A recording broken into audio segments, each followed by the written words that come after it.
Microscopic Milton is very small indeed.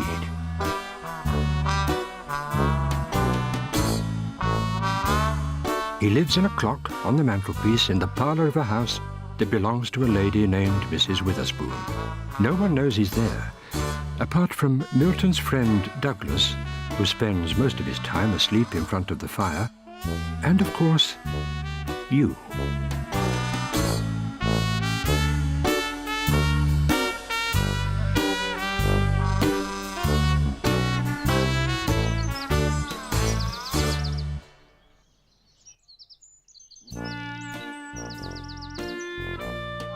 It was a very warm and sunny afternoon. Microscopic Milton and his best friend Douglas were relaxing in the garden. "Ah, this is the life," said Milton. "It's so peaceful and quiet."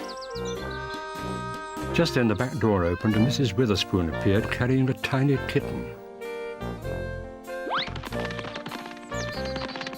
"Ah, there you are, Douglas," said Mrs. Witherspoon. "My friend Mrs. Jackson has popped round for tea and she's brought along her new kitten. He's a bit playful and I'm worried about my best china. If you make sure he doesn't get into any trouble, I'll save you a slice of chocolate cake as a reward." Douglas didn't like kittens very much, but he would do anything for Mrs. Witherspoon, and especially for a slice of her chocolate cake.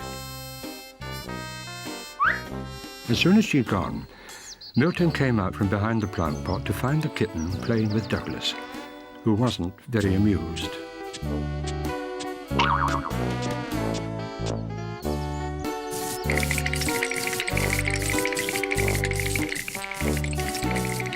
I must do something, thought Milton, but before he had a chance to decide what, the kitten had seen him and was bounding towards him at great speed.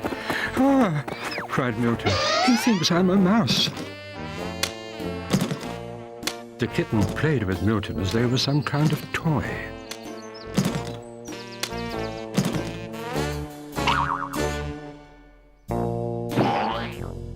Milton was feeling a little airsick.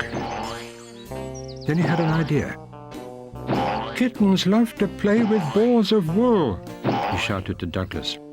"Go into the house and get some from Mrs. Witherspoon's knitting basket."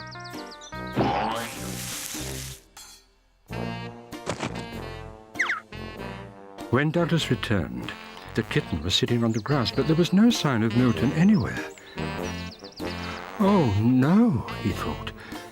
"I hope the kitten hasn't eaten him." "Woof!"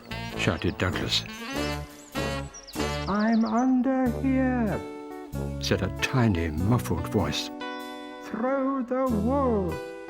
Douglas did as he was asked.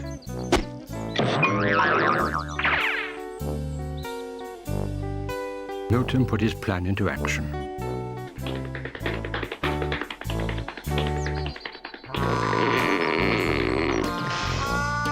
"That should keep him busy for a time," said Milton, and he and Douglas went back to their sunbathing. A little later, Mrs. Witherspoon and Mrs. Jackson came out into the garden to collect the kitten. "Goodness me," said Mrs. Jackson. "What on earth has happened to my little kitty? He's got himself into a real tangle." Mrs. Jackson untied her kitten and took him home. "I wonder how he managed to get hold of my knitting wool," said Mrs. Witherspoon, as she handed Douglas a huge slice of chocolate cake. "Still, I don't suppose you had anything to do with it. Enjoy your cake, Douglas." Milton and Douglas settled down to enjoy their reward. "Kittens can be very irritating," said Milton. "Kittens can be very useful too," thought Douglas to himself as he took another big bite of chocolate cake.